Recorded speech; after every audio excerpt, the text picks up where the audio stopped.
Around 10 years ago, the golden age of the real-time strategy was starting to come to a close, and the player base seemed to be shifting towards other genres in droves, such as the ever popular first-person shooter or action-adventure game that we all know and love today. Looking at games like Company of Heroes and Star Wars Empire at War, you can see how the developers for them went out of their way to be innovative and stand out in an increasingly busy market by utilising new gameplay features and introducing other things to the game to make them stand out. But all this isn't to say that the classic RTS couldn't succeed. You can just look at something like Command & Conquer 3 or Supreme Commander, with their base building and army clashing to see that. Nevertheless though, the team at Massive Entertainment had their work cut out for them when they made the decision to go against the industry tide and create another RTS in the mid-2000s.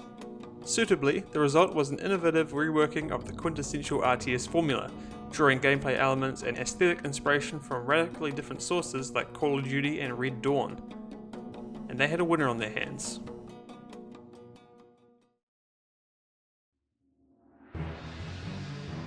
In 2007, almost 9 years before becoming a household name via The Division, Massive Entertainment released World in Conflict, an action strategy game that takes all the expected tropes you know and throws them in the garbage like a bag of stale bread.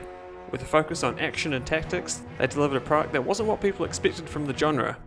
World in Conflict went on to be a huge success for the company, receiving accolades and review scores that any developer would dream of, such as multiple Game of the Year and Strategy Game of the Year awards. The game featured both a single-player campaign and competitive multiplayer, and while the game is focused on the multiplayer experience, solo players weren't left behind. World in Conflict features an original, story-driven narrative that easily could have been ripped from something like a Tom Clancy novel or a Call of Duty campaign. It's set in 1989 and it weaves an alternate history where we see the Soviet Union verging close to an economic collapse and invading Europe and the United States out of desperation for resources, which triggers the start of World War III. Grounded in this realistic late Cold War context, the overall premise is believable and immersive, particularly as it brings to life a scenario that was very real and a terrifying possibility once upon a time. You play as a US military officer forced to work with limited resources as you do your best to combat the Soviet invasion. Story aside, World in Conflict was built around its unique gameplay features, so let's get into what makes them so special.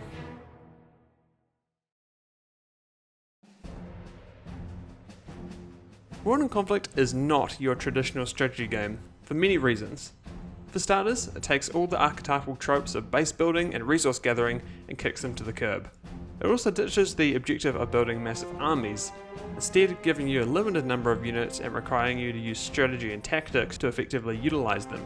The gameplay here is nearly as far away from normal as it could be while still being classified as a real-time strategy game. There's a bit to break down here, so let's start with the game's campaign. Since it's made to be played solo, you aren't restricted to what units and abilities you can use like the multiplayer, which we'll get into soon.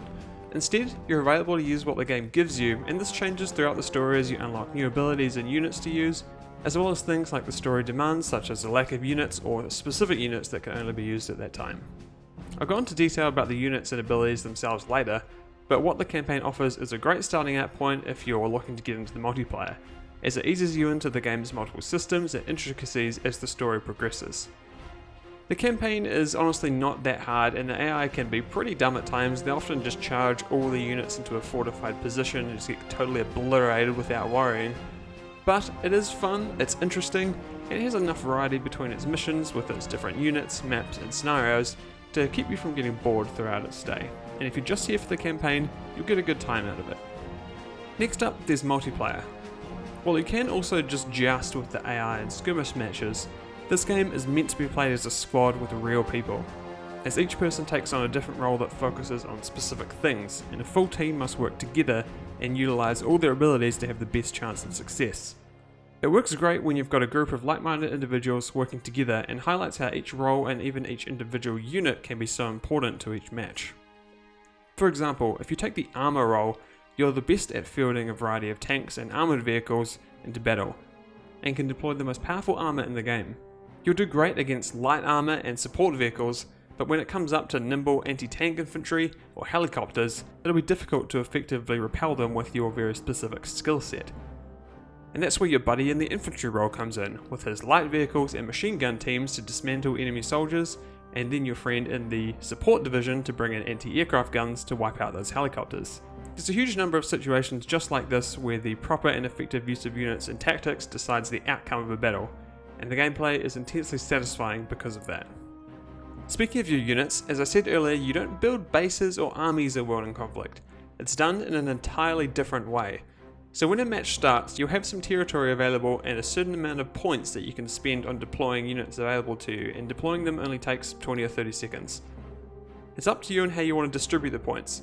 Perhaps you could bring in 3 heavy tanks or 5 medium ones. The decision needs to be made on what troops you need and what are going to work best for the current situation. You can call in reinforcements throughout the game, and your points do recharge over time, though there's a cap on how many you can have, and that cap is always the same, so you can never just pull all your points and have a huge army by the end of it. A similar system is in place for using what the game calls tactical aid, which ranges from things from calling in a squad of paratroopers to dropping a nuclear bomb on the enemy. And you get these points from destroying enemy units, and you can use them as you see fit throughout a match. Used well, they can turn the tide of battle, so make sure you use them smartly to give yourself the best chance of success. Plus, they look and sound so cool. We are holding the ruins. Nice going. The battle is almost yours.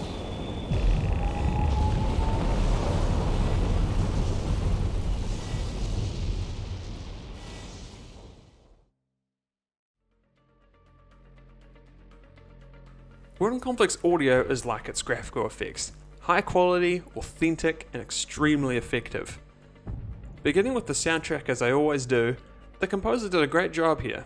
The music is utilised very well throughout the game, finding its stride in the game's more dramatic moments in the campaign. There are a few great licensed tracks here as well, with the period appropriate Everybody Wants to Rule the World and the not so period appropriate Shadow on the Sun, both working very well in their respective scenes. And I'm glad they don't overuse them or license tracks in general, as it does allow the game's own music to stand out on its own.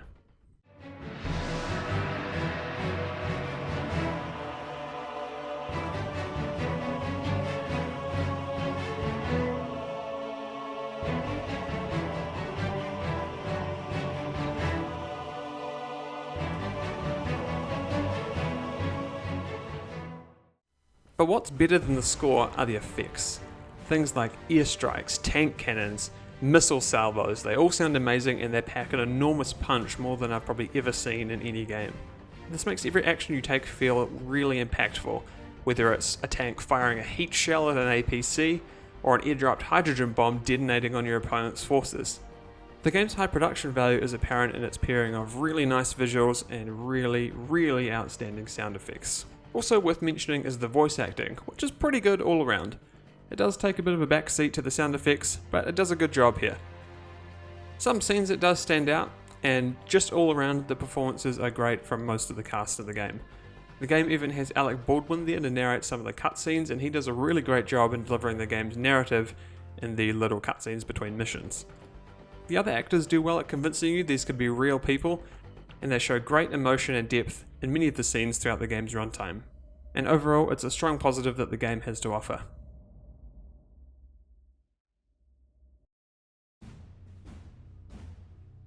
As far as expansion packs and DLC goes, World in Conflict has quite an interesting offering.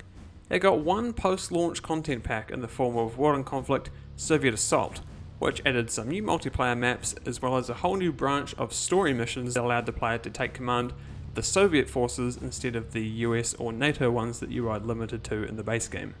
What's interesting is that the new Soviet missions are dispersed throughout the main campaign, so you still play through the entire story chronologically, but with the added advantage of being able to experience lots of the major events from the perspectives of both sides. It's a really interesting way of doing an expansion, and it's consistent with the game's base uniqueness and innovation as a whole. And while players could already play as the Soviet forces in multiplayer, having access to the campaign is a great way for people to be introduced and get a feel for their units, without needing to jump in blind to an online match. Plus the story is pretty good in its own. Something that puzzled me is while the expansion seems like it could be a standalone pack like Company of Heroes did with its expansions back before it, Soviet Assault requires the original to be owned as well as the expansion. And while yes, the Soviet campaign isn't long or deep enough to facilitate its own mode, a few more missions would have taken it pretty close to that. Plus that would give players more of the game's interesting narrative to indulge in, which is something I could never complain about. If it was a standalone pack with a short campaign and maybe some limited multiplayer access, I think it definitely would have sold some more units and brought in some more people into the community, which is always positive in a game like this. Aside from its single expansion, War and Conflict did get some level of mod support as most strategy games do, and it saw a decent amount of community made content come to the forefront. And while there are a lot of new maps and mods that only had small changes and tweaks, there were a few more ambitious ones out there that sought to change the core of the game more drastically. The most popular almost certainly being War and Conflict Modern Warfare, which brought the multiplayer portion of the game into the 21st century with upgraded weapons, tech and vehicles. As for picking up the game nowadays, it was put on Steam a few years back, but actually it was recently removed by Ubisoft. I think it was just this year. As far as I'm aware, it's currently only available digitally via Good Odd Games, though that's not a bad thing. It's still pretty cheap, coming in about $10 to $20 depending on where you are, and it comes with both the base game and the expansion, plus it's updated to its latest version, so you'll still be able to play multiplayer with the community launched multiplayer servers that came out just recently. Obviously, if you owned it on Steam before it was removed, you can still play it there as well.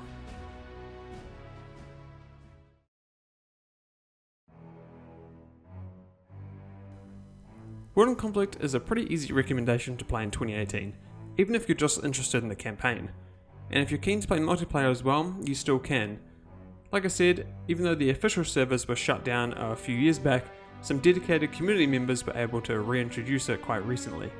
So if you're interested in that side as well, you can do a quick Google search and you'll be set in your way and you shouldn't have much trouble finding the game's small but dedicated community that still exists.